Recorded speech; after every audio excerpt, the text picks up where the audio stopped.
我们的家在每个角落，在欢笑之中，在悲伤的脸在我们眼前。我们的爱超越了时代，分不开领域，扎根在心里，会永恒不变。就算我们距离多远，也住在同一所家园，主给我们一样的爱，不分彼此。喺大約400年前，一位年輕嘅耶穌會神父利瑪竇嚟到澳門，當日係1582年8月7號。Many ships have arrived at this port. Some were carrying colonial tradespeople, some carried colonial soldiers, and some maybe even carried explorers. But one of these ships carried a very important person who at that time was unknown, but now he is very well known and admired by many, and this person is Matteo Ricci. 耶穌會澳門區會長羅明堅神父接待利瑪竇，並安排佢喺耶穌會早喺1571年喺澳門建立嘅會院入面。呢度係著名嘅聖保祿書院同埋天主之母堂嘅遺跡。利瑪竇短暫停留喺澳門期間，佢就係住喺呢一度。利瑪竇嘅長相，當時耶穌會遠東監會司鐸范禮安神父就係安葬咗喺呢一度啦。利瑪竇喺澳門短短住咗1年，期間佢潛心學習漢語以及認識中國文化。利瑪竇好快就發現澳門並唔係中國福傳嘅理想中心，而當其時澳門嘅葡萄牙人嘅行裝舉止更加係中國文化唔被接納嘅，而呢班葡萄牙人更加係代表住中國人憎惡嘅西方殖民主義。During his 28 years in China, Matteo Ricci was always afraid of being seen as a Portuguese colonialist. Now, we are here to learn and to share the way he answered to those who questioned why he was in China. 我哋真係好開心，因為我哋可以行返利瑪竇400年前所行嘅路。我哋將會見到利瑪竇當時見到嘅景物，同一個天空，同一個海，同一個山，甚至係樹木。當然，過去嘅400年一定有好多改變。讓我哋嘗試對中國、中國人、中國嘅文化都有利瑪竇當時嘅感受。利瑪竇認為有效嘅傳教工作應該係由上而下，由最高層做起，最好係先得到皇帝嘅御准，而最理想當然就係使到皇上都歸依基督宗教。但係當其時中國依然係一個封閉嘅國家，羅明堅神父同其他神父都多次嘗試進入中國，不過留咗一陣子，都已經要被逐回澳門，冇一次係成功嘅。中國嘅傳教工作因為利瑪竇而最終得以展開，完全冇諗到當時嘅兩廣總督郭應聘會發出文牒，容許耶穌會會士喺肇慶居留，而肇慶嘅知府黃判亦都批出土地俾佢哋建築會院，而一位葡萄牙嘅富商亦都答應喺經濟上邊支持佢哋。當其時，羅明堅神父同利瑪竇帶同有中國血統嘅翻譯員斐理伯立即啟程。佢哋乘船到達咗廣東之後，辦妥咗批文，終於喺1583年嘅9月10日，佢哋到達肇慶。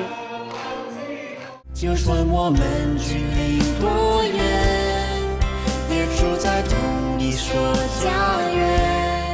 雖然佢哋仍然面對唔少嘅困難同埋反對嘅聲音，但最終都獲准買地，喺肇慶城東門外崇禧塔旁邊興建會院。係呢一個樹立喺崇禧塔旁邊嘅牌匾，說明咗利瑪竇曾經喺呢度建立會院同埋教堂。Kira-kira bagaimana ya perasaan Richie saat dia lihat pagoda ini? Richie must have compared it with the churches of his birthplace of Macerata in Italy with the monuments he saw when he was in Rome at the Collegio Romano or the churches of Goa in India. 肇慶市政府喺呢個富有歷史嘅麗潮樓裏邊展覽咗利瑪竇嘅生平事蹟。我哋參觀呢個以現代化方式嘅展覽嘅時候，獲得批准拍攝，使我哋更加了解利瑪竇喺中國嘅概況。佢哋嘅會院係一座2層高嘅磚屋，大嘅房間用作小聖堂。而呢一個小聖堂係繼唐代景教同埋元朝方濟會士來華之後喺中國嘅第一間小堂。肇慶耶穌會會院成為咗在朝人士聚談嘅地方，而呢2位耶穌會士亦都會時常參與其中，同佢哋交談。利瑪竇嘅居所經常高朋滿座，訪客絡繹不絕。除咗科學嘅展覽之外，最重要係佢2位西方人德高望重，學識淵博。喺肇慶耶穌會嘅會院入邊，係掛有利瑪竇喺澳門已經開始製作嘅世界地圖。而喺利瑪竇離世之前，佢仍然係努力不懈咁樣修訂緊呢一幅世界地圖㗎。令其他訪客嘖嘖稱奇嘅珍品仲有西洋鐘、3棱鏡、日晷、書籍同埋數學習題等。喺會院中，亦都掛有一幅聖母手抱耶穌聖嬰嘅畫像。呢個仿製品係利瑪竇來華嘅時候隨身攜帶嘅。利瑪竇希望所有嘅珍品都有朝一日能夠成為佢上朝面聖嘅供品。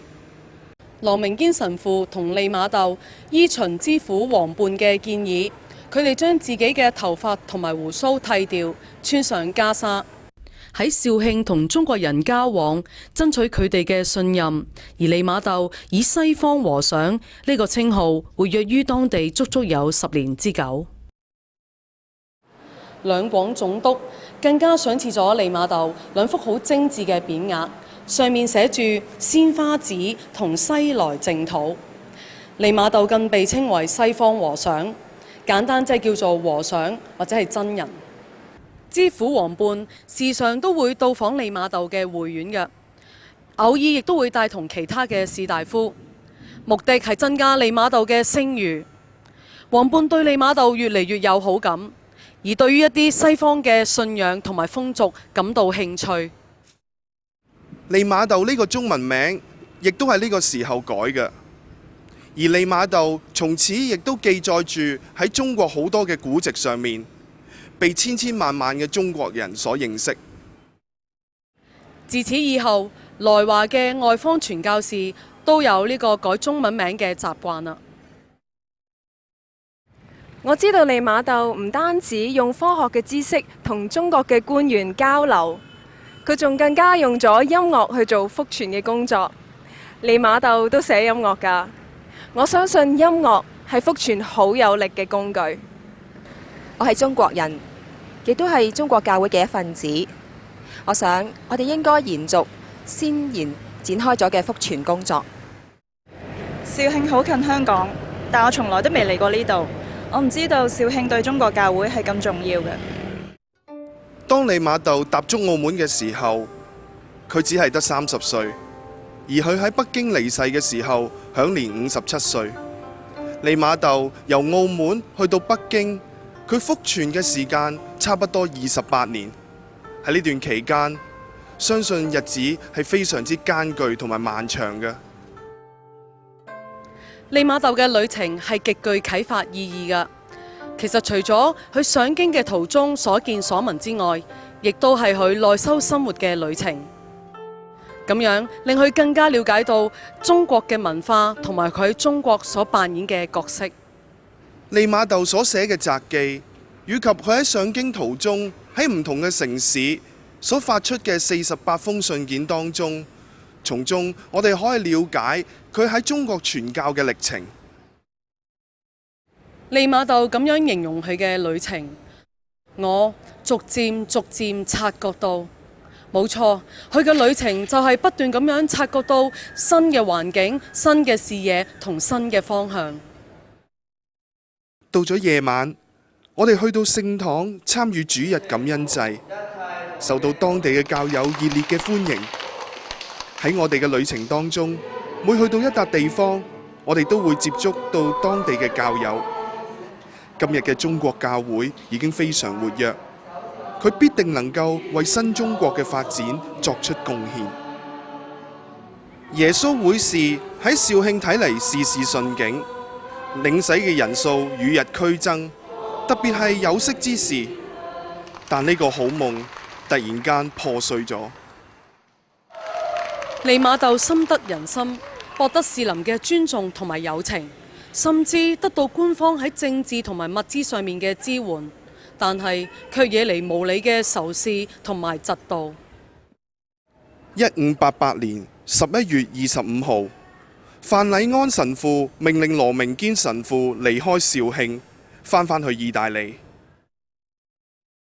利瑪竇喺眾多嘅困難之中孤軍作戰。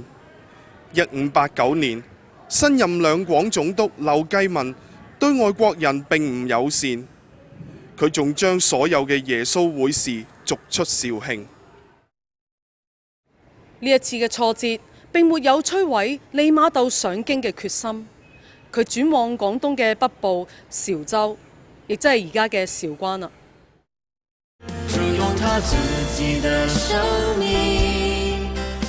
韶關，利瑪竇曾經喺度居住。雖然呢一度一如利瑪竇曾經住過嘅其他地方一樣，冇啲乜嘢佢嘅歷史遺跡，但係當地嘅人對利瑪竇就非常思念。我哋探訪咗呢度嘅堂區，見到修女同埋一啲教友揸車到鄉村傳教。好彩，佢哋喺韶關比起肇慶更加受歡迎。利瑪竇獲准喺光孝寺附近買地起屋，佢就係喺呢塊土地上邊興建咗一堂中國式嘅樓房同埋聖堂，繼續廣交朝野學士。利瑪竇憶述偉大嘅學者瞿汝夔皈依嘅一段係相當有趣㗎。佢寫道：瞿汝夔領洗後才坦白明言，他來見我這個西方和尚的真正動機不在於宗教，而是聽聞我懂得變金術，他主要是想發達。瞿汝夔係一個例子，佢跟隨利瑪竇唔係真正想尋找天主，而係佢想學咗利瑪竇嘅知識之後，去幫助佢去發達。呢一點利瑪竇係好清楚嘅，但係佢仍然係讓佢跟隨佢，因為佢相信喺跟隨佢嘅過程裏邊，瞿汝夔會明白到信仰嘅真諦。利瑪竇明白中國學者同佢交往最初嘅動機都各有不同，但係當佢哋接受咗信仰之後，佢哋嘅信德先係真嘅。瞿汝夔領洗咗之後，唔單止成為一個熱心嘅教友，更加係利瑪竇嘅擁護者，而且佢更加向佢嘅朋友介紹西方科學。利瑪竇逐漸發現，基督信仰已經漸漸俾中國嘅有識之士所接受同埋尊重。瞿汝夔同埋其他儒家學者都鼓勵利瑪竇唔好再着袈裟，而要以士大夫嘅裝束示人。利瑪竇亦都逐漸察覺到，當時穿着袈裟係未經深思熟慮嘅決定，因為未清楚了解中國嘅社會文化。佢發現中國嘅學者佢嘅地位同埋受尊敬嘅程度係比和尚高，而佢覺得自己嘅身份係學者多於和尚，於是佢決定以西方學者自居。我非常欽佩利瑪竇嘅勇氣，佢創造咗一啲詞彙去表達基督徒嘅現實，就好似我用天主呢個稱號嚟到呼求天地萬物嘅主宰嘅時候，我感到好親切、好舒服。就係因住利瑪竇嘅呢一份勇氣，促成咗中國基督徒文學嘅開始。I see that we faced a similar problem today. On one hand, we have to be inculturated. On the other hand, we have to keep our identity, our faith, and our message clear. 利瑪竇係好欣賞同埋了解中國嘅文化，佢更將中國嘅文化向西方人推介。利瑪竇的而且確係中西文化嘅橋梁，或者我哋必須要承認，好多時候唔同嘅種族、唔同嘅文化所產生嘅衝突，係由彼此嘅唔認識或者係誤解而造成嘅。1594年，利瑪竇將翻譯成拉丁文嘅四書送到歐洲，而呢本亦都係歐洲第一本中國古籍嘅翻譯本。利瑪竇希望西方人都能夠讀到中國嘅古籍，因而慢慢欣賞中國嘅文化。除此之外，利瑪竇更加發展出第一套中文拉丁拼音系統，喺早期嘅字典以及詞典中運用。1589年，另外一位嘅耶穌會會士麥安東神父被派協助利瑪竇展開佢喺韶關嘅傳教工作。好不幸，麥安東神父喺抵步2年之後，亦都患上瘧疾而逝世。石方西神父隨即被委派接任，不過好可惜，石方西神父唔夠2年，亦都去世，只剩返費南德茲修士協助利瑪竇。1594年，另一位耶穌會會士郭居正神父到嚟協助，利瑪竇極其欣喜，因為佢可以將一切嘅事務交託俾佢，然之後就啟程前赴北京，佢嘅美夢終於能夠達成啦。當時利瑪竇嘅一位官家好友正要上京，於是利瑪竇就帶同2位剛要進入耶穌會嘅青年人一同踏上上京之路。佢哋呢一個旅程相當驚險，船喺途中觸礁，所有人都拋晒落海。利瑪竇不堪泳術，但係佢竟然奇蹟地生還。不過當中有一位青年遇溺死亡，利瑪竇感到非常傷心難過。利瑪竇嗰位官家好友變得非常驚慌同埋恐懼，要佢哋馬上離船。喺利瑪竇一再懇求之下，佢最終都只係肯答應送到佢哋上南京，然後由佢哋自己繼續上京嘅路途。而利瑪竇亦都只好接受呢一個建議，普抵南京，但係因為佢哋仲未得到批文，所以就唔可以留喺南京。佢哋唯有取道喺南昌，喺嗰度暫住，自己亦都想去返南京㗎。我哋搭夜車前赴南昌，喺火車上邊度宿一宵，我哋一齊祈禱同埋分享當日嘅經驗。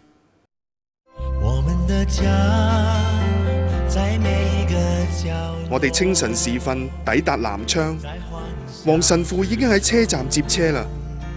佢帶我哋去到堂區，一班教友早已經喺嗰度等候，同我哋一齊參與彌撒。氣氛非常之好，我哋之間充滿咗友情。彌撒之後，我哋同佢哋分享我哋喜樂同埋經驗，大家都非常之感動同埋開心。喺南昌，利瑪竇嘅人生有咗一個重大嘅改變，但係呢個改變並唔係突如其來嘅，而係之前嘅旅程同埋經歷逐少咁令到利瑪竇有所啟發，令佢從更深嘅角度去認識中國嘅社會文化。利瑪竇對早期嘅儒家學說興趣大增，佢從孔子所說嘅天和上帝睇到基督徒所講嘅自然宗教，同埋憑理性去認識嘅真神嘅肖像。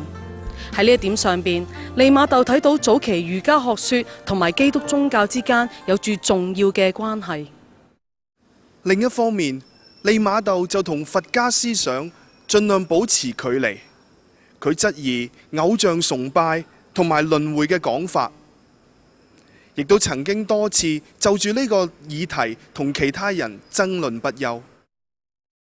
差唔多有10年嘅時間，利瑪竇非常接近佛教，佢用咗好多佛教嘅用語嚟表達基督徒嘅真理。喺中國，似乎基督宗教同佛教係好接近嘅。我曾經睇過一本書，講述景教嘅傳教士喺唐朝嘅時候，由波斯嚟到中國，佢哋得到一啲僧侶嘅幫助，佢哋將一啲基督徒嘅著作翻譯成中文。當時佢哋用咗好多有關佛教嘅用語。佢由西方和尚轉變成為西儒，利瑪竇字西泰，意思即係話西方學者，佢以此自稱。利瑪竇改穿儒士眷服，束髮留鬚，打扮得好似當朝士大夫一樣，並且戴上官帽，亦即係利瑪竇畫像嘅打扮一樣。利瑪竇喺羅馬，從佢教授嗰度，特別係從格拉維斯神父嗰度所學到嘅地理、數學、天文等知識，繪製地圖、製造地球儀以及各式鐘錶等技術，都成為咗佢同士大夫交流嘅重要資料。利瑪竇破解咗唔少因為誤解而造成嘅猜疑，佢真真正正成為咗東西文化穩健嘅橋梁。喺南昌，利瑪竇開始佢第一本漢文著作《交友論》，而呢本書係為非基督徒嘅普羅大眾而寫嘅。而以下係幾個例子：吾有非他，即我之半，乃第二我也。故當是有如己言。有之與我，雖有異身，異身之內，其心一而已。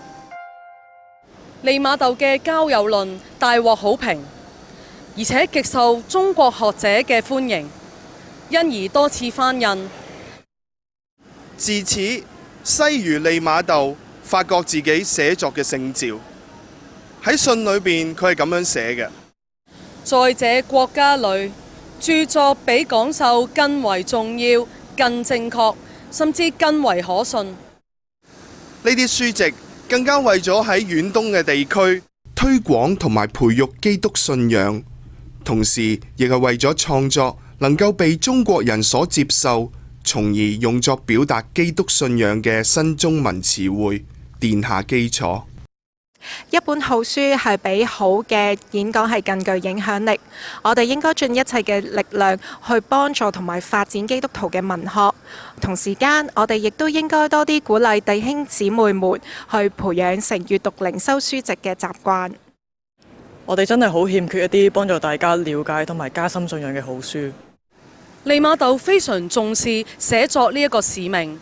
佢跟隨咗唔少著名嘅中國學者學習著書嘅方法，喺整個著作嘅過程裏邊，有佢自己嘅作品啦，亦都有佢同弟子一齊合作寫成嘅作品。而利瑪竇大約寫咗22本中文書。利瑪竇覺得中國學者喺接受耶穌福音之前，佢先前所做嘅一切都係必要嘅，亦都係意料中事。呢個可以算係佢福傳嘅前期啦。喺南昌逗留期間，利瑪竇完成咗佢其中一本最偉大嘅著作《天主實義》。呢本書係以中國學者同埋西方學者嘅對話形式而寫成嘅。利瑪竇喺書裏邊係咁樣寫嘅：本書應為基督徒與非基督徒所用，亦可遠達傳教士仍未立足之土。本書讓人接受我教之其他奧蹟。天主實義呢一本書喺利瑪竇離世之前至少翻印咗4次，而其中2次更加係由非基督徒去翻印嘅。而呢本書更加吸引咗唔少人進教。康熙皇帝親自讀過呢一本書之後，喺1692年下旨宣告恩賜傳揚福音嘅自由。乾隆皇帝雖然曾經迫害基督徒，但就將天主實義列入四庫全書之內。我建議我哋行完利瑪竇之路之後，我哋每一個人都要讀利瑪竇嘅天主實義。1598年，利瑪竇抵達北京，本來有機會留守當地，但因為當時政局混亂嘅緣故，佢迫不得已，只好折返南京，再靜待時機，重踏上京之路。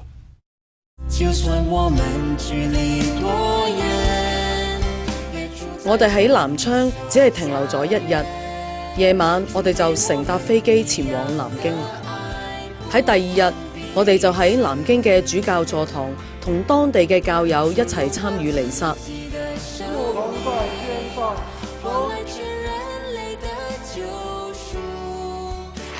彌撒後，我哋拜會主教。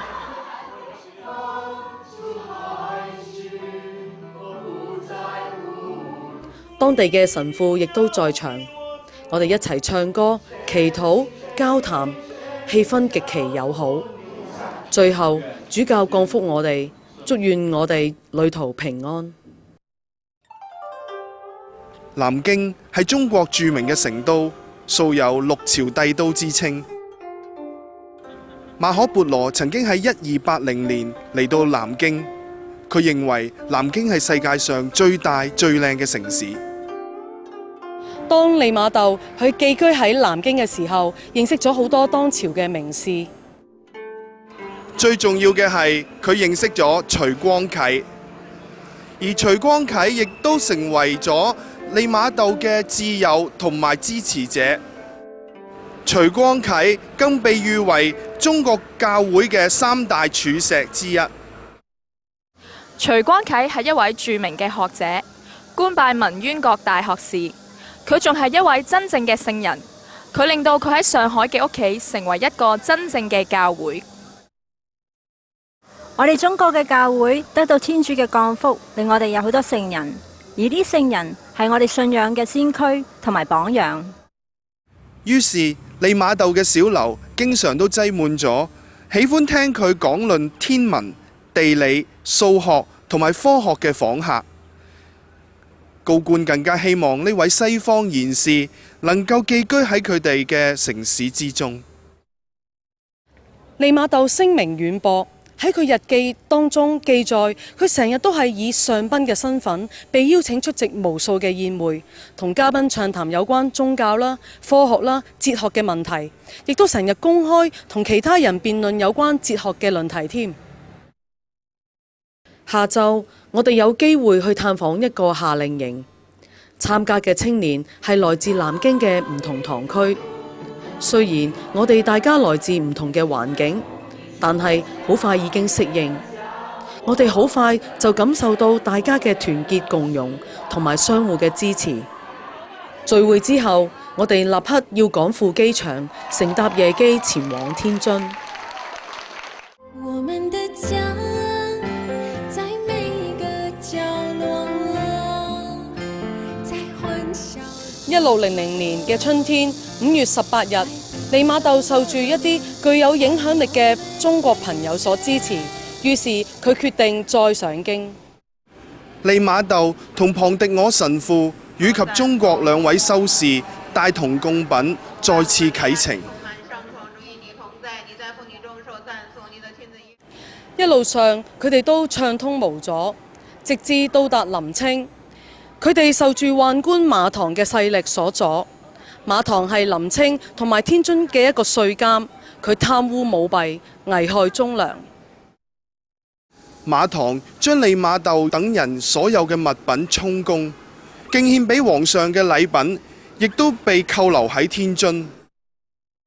佢哋大約耽誤咗接近6個月嘅時間。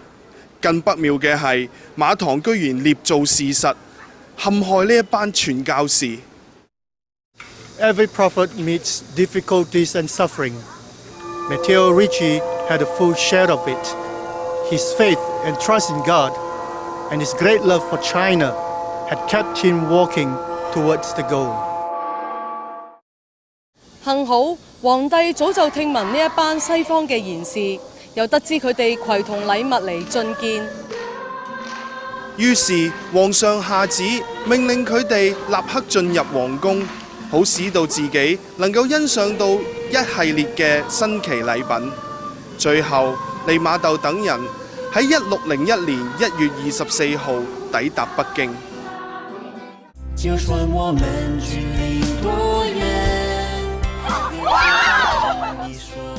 我哋而家喺天安門，利瑪竇亦都曾經見過紫禁城裏邊呢一啲地方，呢個寬大嘅廣場、皇帝住嘅宮殿、天壇等等。皇帝喺呢一度與世隔絕，亦都喺天壇舉行重要嘅祭祀。利瑪竇非常熟悉呢一個地方，因為佢曾經喺度居住。利瑪竇嘅夢終於達成啦！1601年1月25日，利瑪竇同龐迪我神父將禮品交俾宦官。利瑪竇知道皇上相當喜歡佢所獻嘅禮物，並且特別安排利瑪竇同埋佢其他嘅人等一齊住宿喺皇宮裏邊。萬曆皇帝亦都極喜歡利瑪竇所繪畫嘅地圖，並下令利瑪竇再繪製12張。利瑪竇曾經講過，除非得到皇上御准，否則我們的工作無法安穩。而家呢位著名嘅西方學者已經能夠喺宮裏邊生活啦。呢個時候應該係利瑪竇旅程嘅巔峰。雖然佢備受尊重，受到好似外交使節般嘅禮待，但係佢覺得唔喜歡呢一種生活，因為福傳嘅機會實在太少。佢哋喺宮裏邊獨處一角，就好似被隔離一樣，又唔能夠喺城裏邊自由活動，亦都經常俾有勢力嘅太監監管，防止佢哋同宮裏邊嘅官員接觸，因而得見天子。喺宮中呆等咗4年，利瑪竇有幸得到權貴好友嘅幫助，終於可以離開皇宮。利瑪竇喺皇宮附近自置居所之後，先能夠再自由咁樣接見朋友同埋繼續福傳。而皇帝就繼續賜予佢俸祿。利瑪竇嘅居所裏邊建有一所佢夢寐以求嘅大教堂。呢一度就係北京聖母無原罪堂，通稱南堂。呢一座教堂喺1605年建成，而喺1650年由湯若望神父照原來嘅面積重建。教堂嘅東西兩邊嘅牆壁都掛有皇帝御賜嘅2幅牌匾。呢一所新聖堂同埋新耶穌會會院，成為咗利瑪竇同埋佢朋友聚首之地。喺得到官方嘅批准之後，利瑪竇又好似喺南京一樣，喺屋企接待訪客。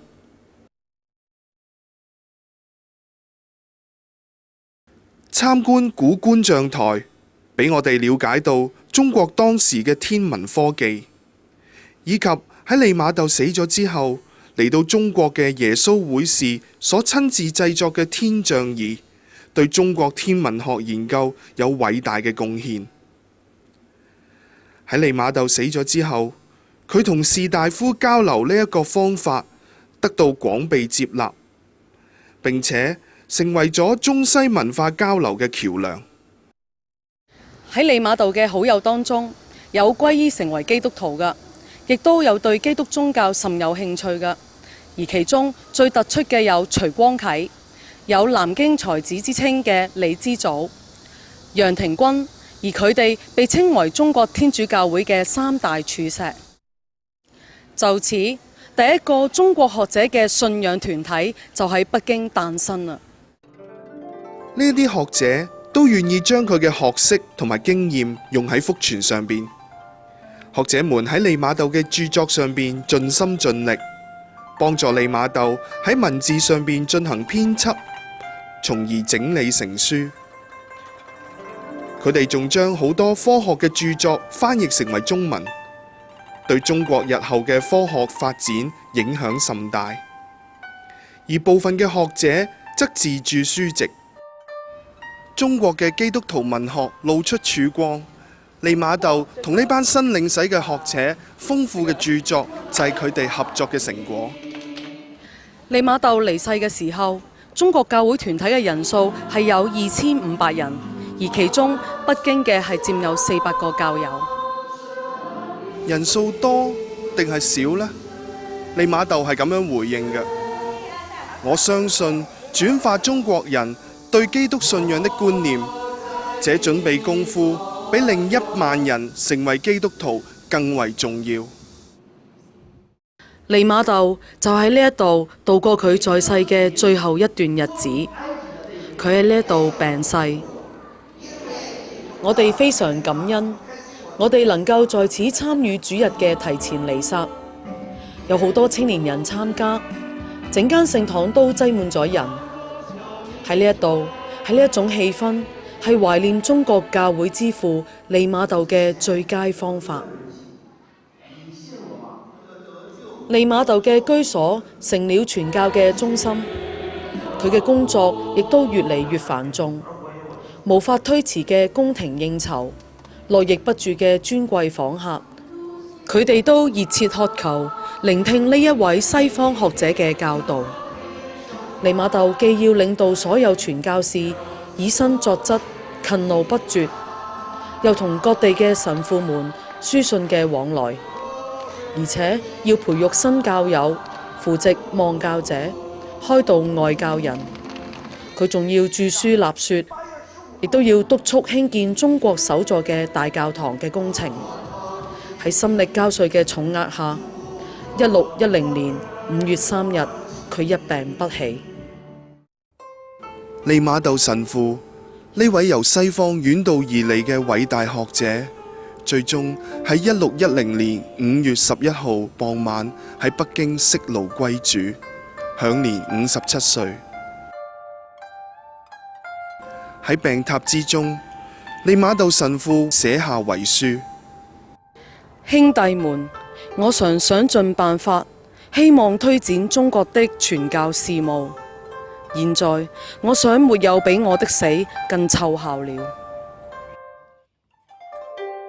呢位從西方嚟到中國嘅聖賢，真係講咗先知嘅說話。利瑪竇嘅死對中國嘅信眾嚟講係一個最大嘅恩賜。佢嘅死亡召喚咗一大班信眾、士大夫、朝廷命官前嚟，為呢位偉大嘅東西方中介人作弔唁。利瑪竇喺北京嘅墓地係基督宗教植根喺中國嘅重要標記。利瑪竇來華之路由澳門去到北京，成為基督宗教融入中國文化嘅靈修之路。利瑪竇喺啟程之前，由澳門發出嘅信裏邊，佢係咁樣寫嘅：我們不斷敲中國的大門，直至仁慈的天主為我們把它敞開。耶穌會駐東方監會范禮安神父曾經係利瑪竇喺羅馬嘅長相，亦都係佢喺亞洲嘅長相、好友同埋支持者。范禮安神父計劃到北京同利瑪竇會面，但係不幸喺澳門等候期間逝世。利瑪竇駐筆遺書：范禮安神父死於中國的大門前，一如在上川島病逝的方濟各沙勿略。他倆都熱切期待進入中國，他倆都在其美夢門前離世。他們在天上的祈禱，比在地上所流的汗水更為奏效。由澳門至北京，喺呢一個漫長又荊棘滿途嘅旅途上面，佢不僅要敲開中國嘅大門，更加要敞開人心，歐洲人同埋中國人嘅心，讓人體驗到天主嘅奧秘已經臨在於所有民族同埋文化之中。利瑪竇係第一位獲御准葬喺中國國土嘅外國人。自此以後，好多外方傳教士以及中國嘅傳教士都被安葬喺呢一塊墓地當中。佢哋嘅墳墓式樣實在係文化融入嘅最佳例子。墓碑上面刻有基督徒嘅標記，碑文係以古文撰寫。矗立喺呢度嘅墓碑，好多已經有400多年嘅歷史，曾經遭受破壞，後來又被重修。而喺1984年，中國政府重新整頓呢一個墓園，並列為國家重點保護嘅文物。During our preparation for this journey, and while we were on this journey from Macau to Beijing, the thought of being able to pray at the tomb of Matteo Ricci has been a tremendous strength and awesome inspiration for me. It is so touching to end our journey here at the tomb of Matteo Ricci. I see here many other tombs. They are all journeyers of the same path, the path of Jesus. 今次嘅旅程係我祈禱同默想嘅旅程。我哋作為中國嘅信徒，係呢啲聖人同殉道者嘅後人，我哋必須追隨佢哋嘅足跡。利瑪竇係一位先知，佢經常用先知嘅方式同人哋交談。400年前，一個人嘅夢成為咗今日千千萬萬人嘅夢。但係呢一個已經唔再係一個夢，而係一個事實，仲係成為咗一股動力。呢一個肯定係中西著名天文學家嘅會展。利瑪竇已經喺中國科學家之列。喺過去嘅幾個世紀以嚟，從未有一個歐洲人好似利瑪竇呢位科學家、藝術家、哲學家以及聖人咁出名。呢位從西方嚟嘅賢哲，係打通歐洲同中國文化關係嘅先驅，亦都係現代中國教會嘅創建者。無可置疑，利瑪竇係歷史裏邊一位顯赫而出眾嘅人物。利瑪竇傳教嘅方法備受批評同埋指控，但係佢依然係中國福傳歷史裏邊最獨具慧眼而且創新嘅福傳者，極受歐洲同埋中國人嘅尊崇。利瑪竇亦都係東西方兩個世界嘅真正橋樑。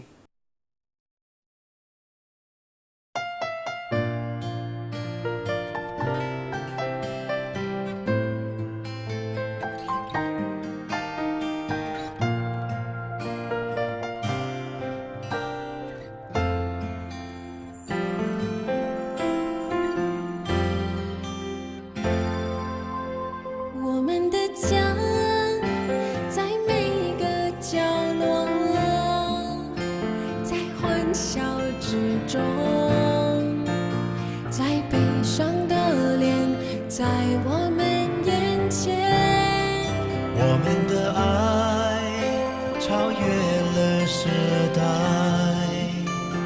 分不开领域，扎根在心里，会永恒不变。就算我们距离多远，也住在同一所家园，主给我们一样的爱，不分彼此。主用他自己的生命，换来全人类的救赎，爱建立我们的家，我们的天国。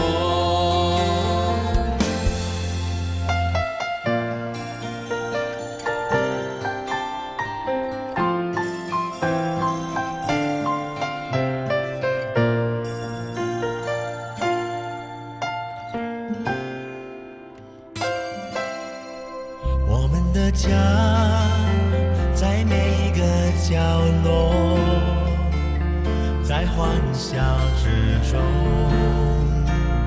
在悲伤的脸在我们眼前，我们的爱超越了时代，分不开领域，扎根在心里，会永恒不变。就算我们距离多远，也住在同一所家园，主给我们一样的爱，不分彼此。主用他自己的生命，换来全人类的救赎，爱建立我们的家。